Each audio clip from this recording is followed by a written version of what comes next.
Hello listeners, Merry Christmas. Thanks a lot for joining us. It's great to have you around again. We missed having you here. My name's Gabriel.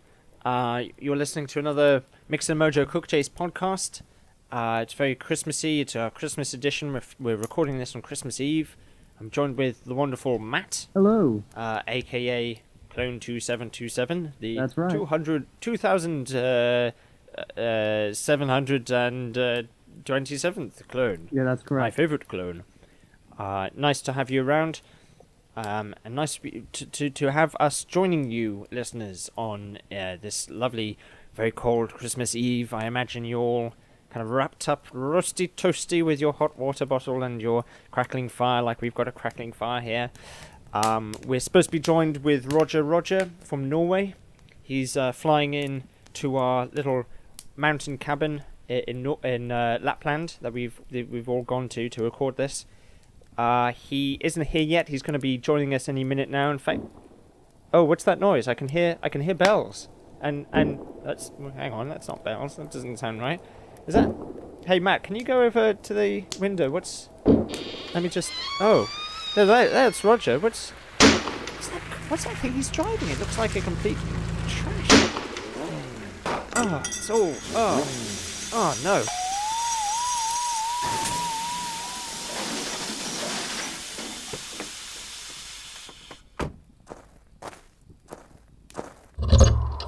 Come in. Hey! Oh, Hey! come in. Close the door. Keep Sorry. the cold out. It's good to see you, Roger.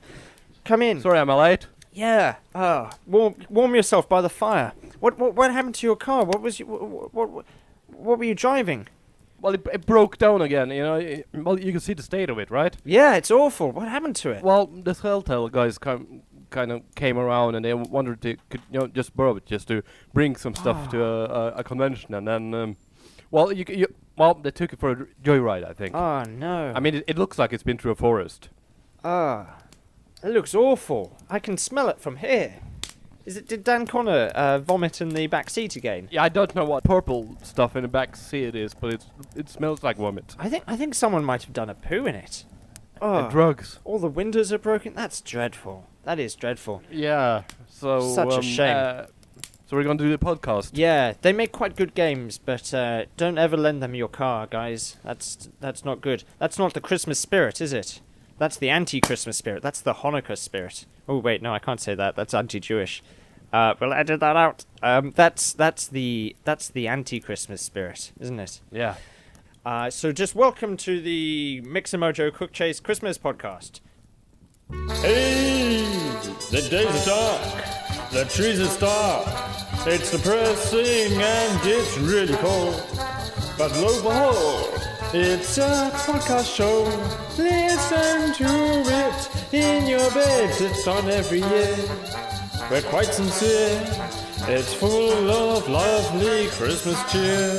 So grab some tea ASAP and join us for the International House of Mojo Christmas Cook Chase Show.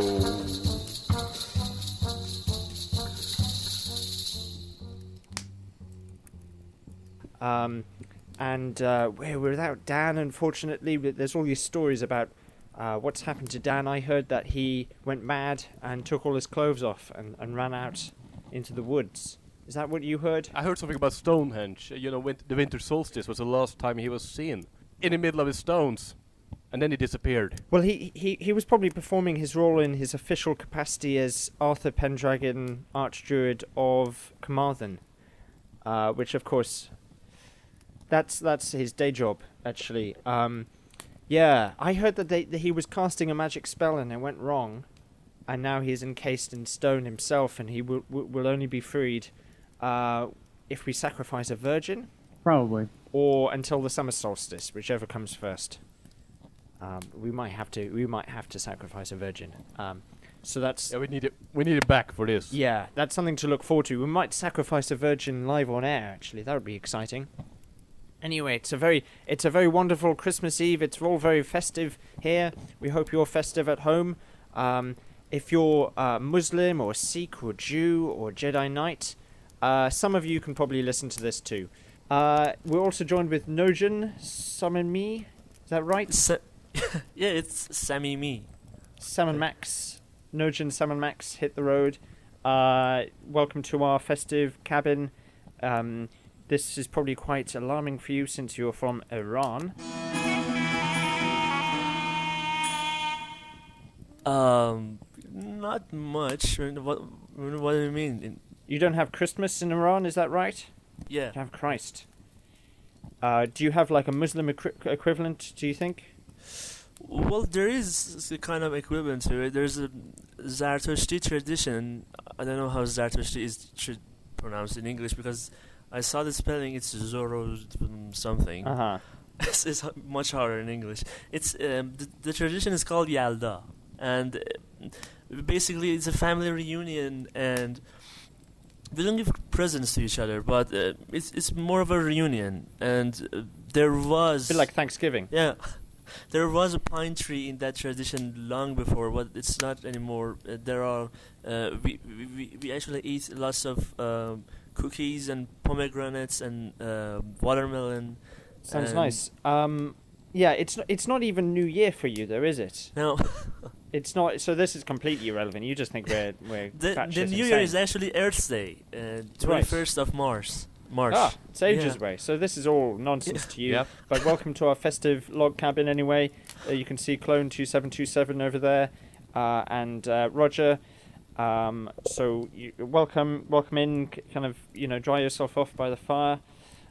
Sure. Thanks. We'll ask you. Yes. What's been your favourite news story this year? Then this Christian year. The most exciting thing was Double Fine's game coming to PC. Like stacking and custom quests. Yeah. In a way, that's bigger news than the death of Kim Jong Il's son, isn't it? Actually, he died on my birthday. That's yeah, I was born. That's good. He was dead. So that's good. You're going to be playing that game presumably? What game? Stacking, the game we were just talking about. Yeah, the game of North Korea. I am going to play that alongside with Q. I should be careful. We have a big following in North Korea. Q.U.be alongside with that game. North Korea. What about Jurassic Park? Have you played that? Yeah. The new Telltale game? Yeah, it was nice. I like the story, but again, just like Back to the Future. Yeah. The gameplay was nice. I'm not really restricted in a term of gameplay. I am open to new methods, but I'm not saying that it should be an adventure game. But since it's Telltale and they are actually trying to make the genre popular again, I guess maybe it's best if they stick to their roots. But yeah. I have no problem with reinventing. I'm not bashing the Jurassic Park game. It was enjoyable. What about what's been happening in the community? There's been a few kind of interesting community discussions this year. Has there been a favourite for you? I don't hang around the forums much, but I am participating in a Green Fandango game. Oh yeah, I've seen this on the forums. With Nemo. Yeah. Do you think anything's going to happen with that? Hopefully, we are. Actually, Nemo is very excited and he has great ideas. He has collaborated a lot, and I'm not available most of the week. I go to college in Tehran. I'm not available, but him. I think the most important quality in a fan game to be actually accomplished is that the team members should encourage each other, and Nemo certainly has that quality, and he does encourage me to continue. But I am very excited. I think, I hope it will be a nice thing. I can't say anything about it yet because there isn't anything to it yet. We're just we're just analyzing the main game right now and understanding what it was and why it was good. Anyway, here's a Christmas cracker. Have you seen one of these before? A Christmas cracker. Yeah, you hold one of the ends. Can you see that? Okay. Just hold the end. Yeah. Have you got it? Okay. And then we pull it like this. Hey. Oh. And you see what was? You've got a. Well, I'll show you. You've got a hat inside. Hey Roger, you take this hat. Okay. Put it on. Yeah. And this. a joke, Christmassy joke. Question: why did the strawberry get a lawyer? Answer: because it was in a jam.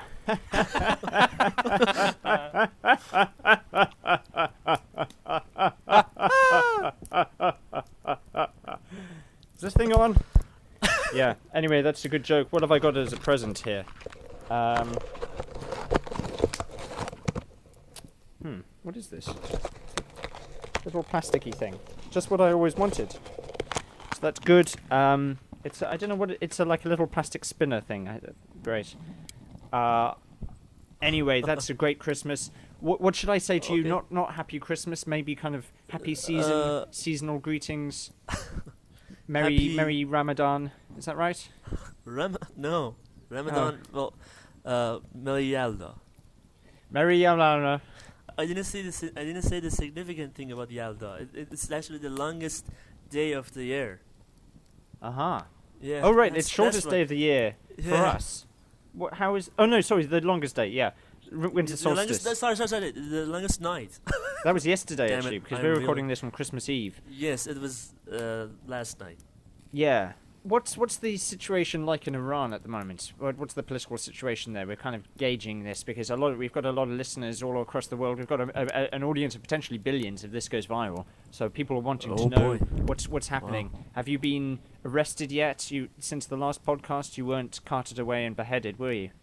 Well, actually, yes, I am beheaded. My head was cryogenically frozen, and seriously, it was really a hard procedure to get me back to be alive. But yeah, but there's a slight problem. I actually have to sit a little bit,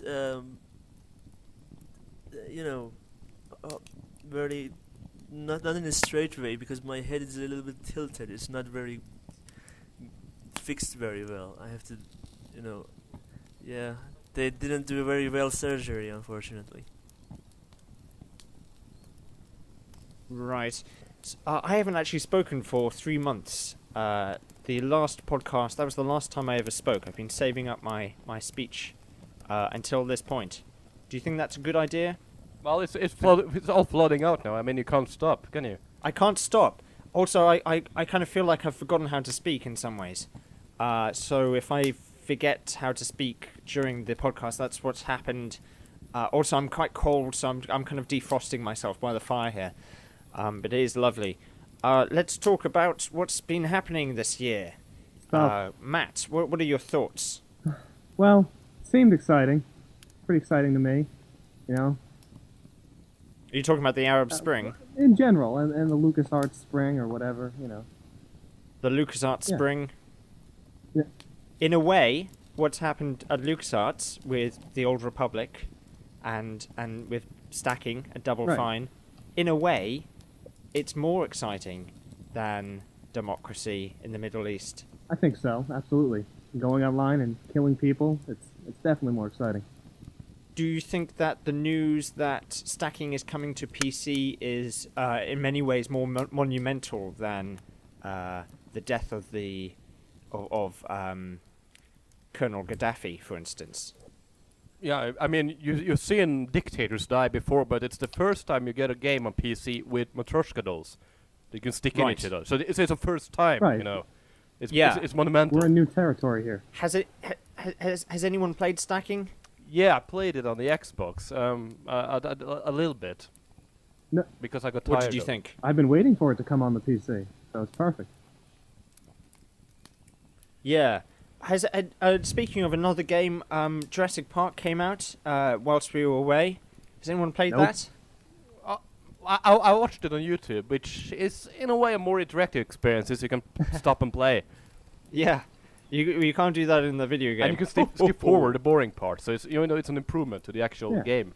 What did you make of the way the whole Jeep fiasco, Jeepgate? Well, it was expected. I mean, after I got my car back, I said, again. Yeah. You know? I mean, this is the news that Telltale borrowed a car. What is it? A Jeep for their Jurassic Park convention? I don't know. Something like that. Yeah. Something like that, anyway. I mean, I thought it was quite an interesting news piece.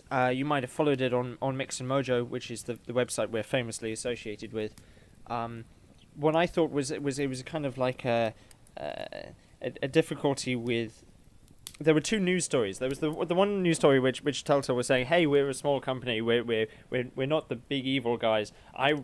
Dan Connor wrote a check personally for this Jeep guy. They stole this Jeep. No, they bought a Jeep off this guy. They rented the Jeep, and then the Jeep guy said it was ruined. And Dan Connor said that he wrote a check personally for the Jeep guy, and it was kind of this triumph of this narrative that Telltale were telling about their company, that they were saying that, hey, we're still a small company even though we employ 1 billion people in China, and we churn out these shit games every hour. That's not entirely fair. They make some good games as well. But anyway, they were saying that they were this small company, and then the next week the story broke that some of their company members were reviewing their own games. Did you read about this? Yes. It's not the first time it's happened, is it?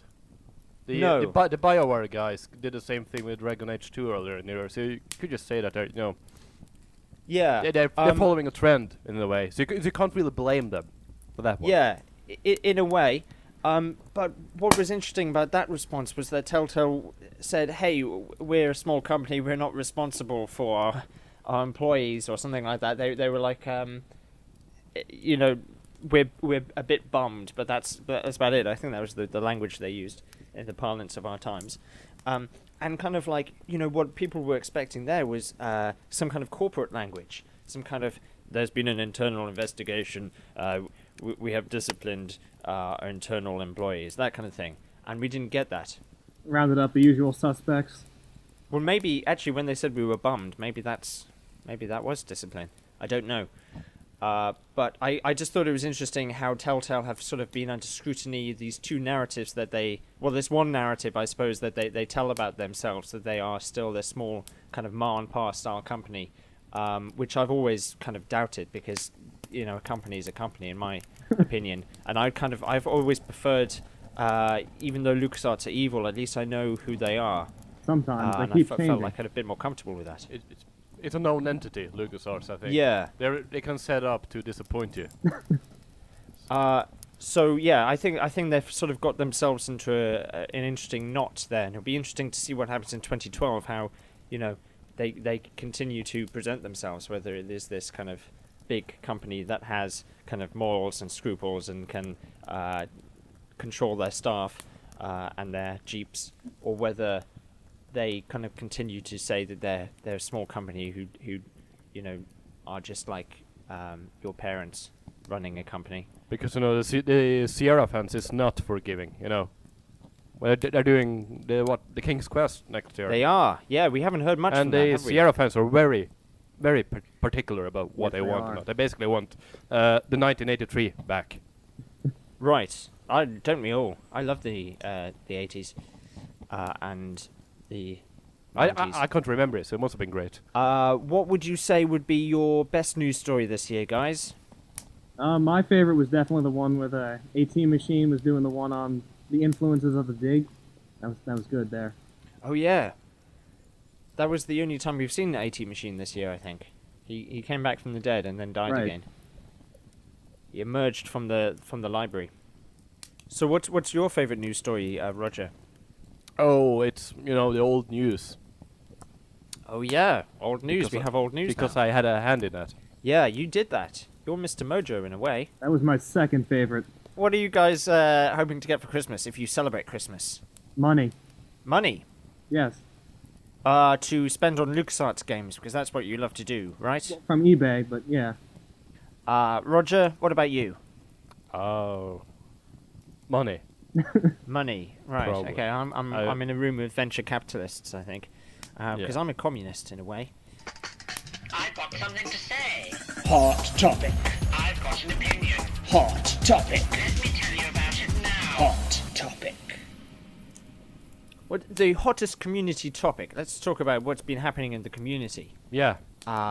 We've had a few hot topics. Clone, you were involved in one actually, weren't you? There was a war with Thunderpig. Do you no, remember? it's been too long, I think. A couple months there or something. You were. I remember very well. You were very angry that Telltale had brought out a patch. Is that right? No. I wasn't really angry with Double Fine for their Psychonauts patch, but I was pretty happy that someone came out with a patch that allowed the Steam patch to be used elsewhere instead of having to rebuy the game for the 50th time on Steam or something like that. So that was quite an exciting comment war. I enjoyed that. Do you think you won that? I have no idea. I think. Let's say it now. You won it. Oh, thank you. Possibly. I don't know. There's been a lot of talk in the comments this year about genre. Have you noticed that? A lot of people saying, kind of, Crumbs in particular, saying that lots of things are adventure game genres, even when they're not. And that comment war is, in fact, it's a hot topic that's still ongoing. We've got a thread on the top 100 adventure games ever, which Yes. adventure gamers are doing. And Crumbs there is arguing that Portal could be considered an adventure game. What do you think about that? I definitely don't think so. Do you wish to elaborate? Well, it's not really an adventure game. I mean, I don't recall in Monkey Island the first-person shooter portion of the game. It's not there, you know? It's too combative. Yeah. I mean, I think, to me, it all comes down to gameplay mechanics. People go on about adventure games as being story-orientated. Actually, so many games are story-orientated, particularly now. I think more and more.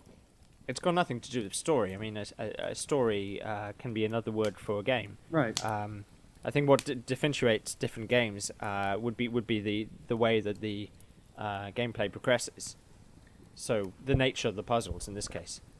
Although you could put Portal and adventure games in a broader canon, perhaps.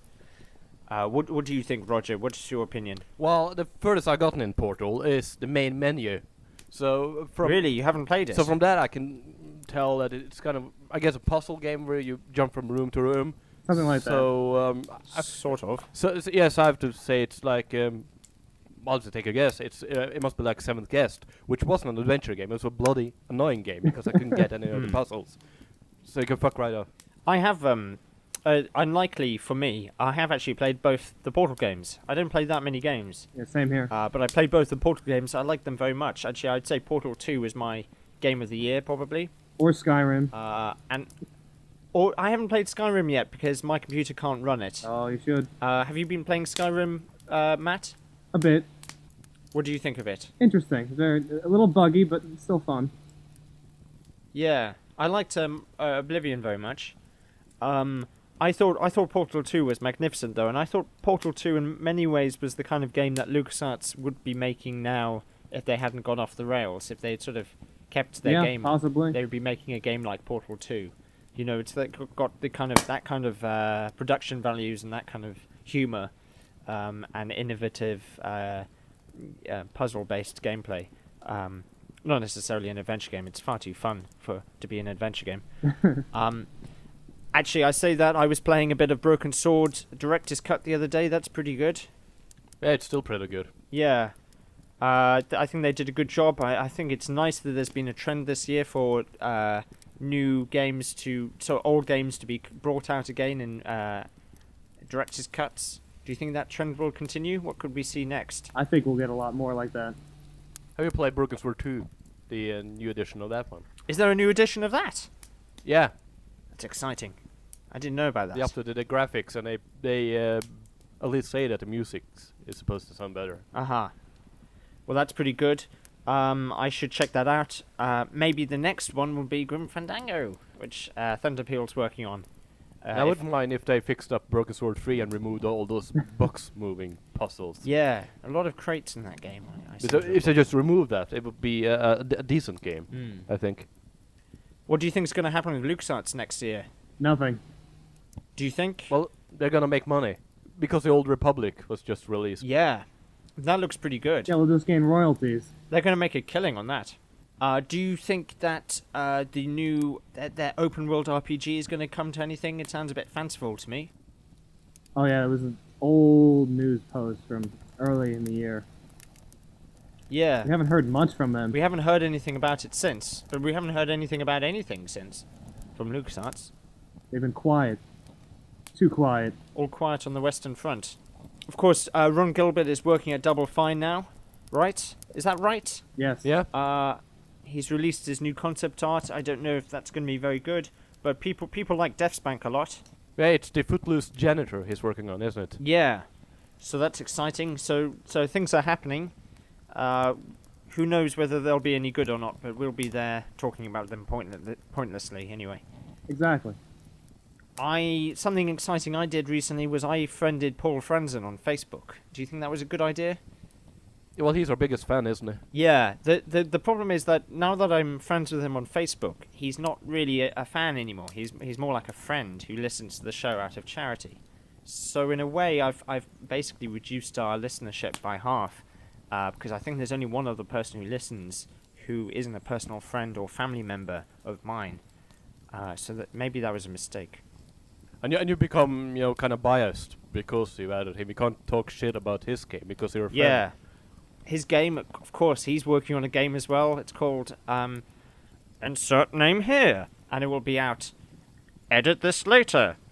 So that's exciting. I think it's called Life in the Dorms. That's coming out next year. Actually, there's possibly a trend of more kind of bedroom developers happening. I mean, I these trends go in and out of fashion, but I think that's continuing to happen at least.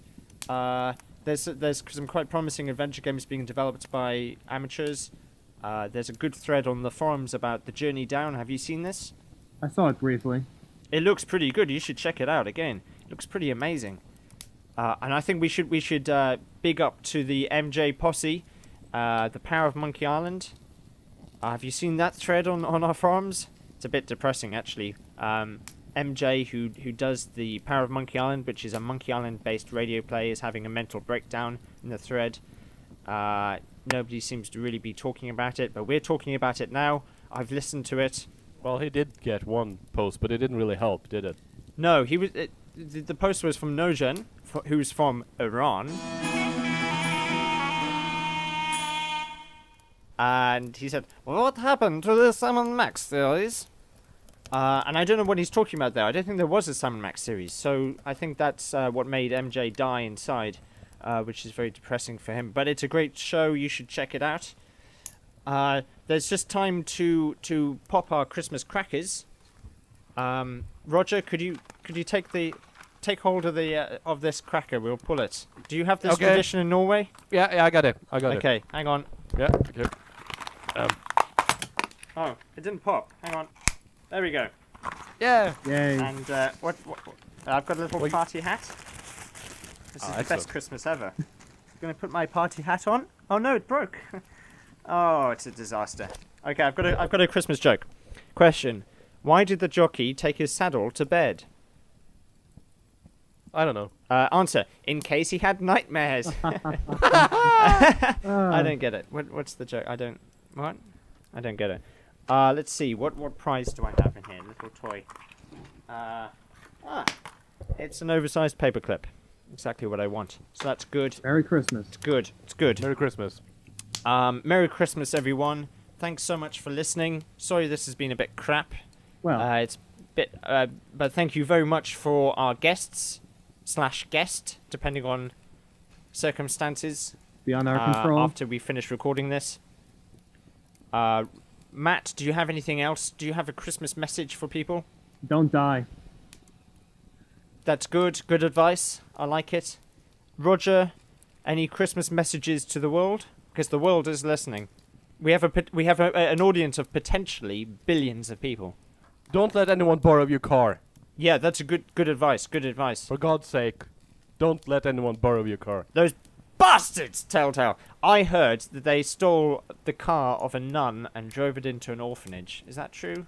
It sounds plausible. And then the orphanage exploded, I too. think it might be true. Actually, I don't mean to rag. It's the season of forgiving. We love Telltale. They're wonderful. They never make shit games. Buy their games. Yeah, we love them. We love Double Fine and Ron Gilbert and everyone. A few years ago, I used to send out Christmas cards to these companies from Mix and Mojo, and then I stopped doing it because nobody ever responded to them. I mean, nobody even mentioned it in an email or anything. That's okay, just doing them as well. So that was the moment I died inside. But never mind. Thanks very much for listening. maybe this podcast will go viral and we'll get billions of listeners, but I doubt it. Anyway, have a great Christmas, guys, and we'll see you sometime. Hopefully when Dan has been turned back into flesh. Find a virgin first. Yeah. Well, that won't be hard in the LucasArts community. Okay, then. Merry Christmas. Bye-bye. Merry Christmas. Bye-bye. Bye. Goodbye. Goodbye, guys.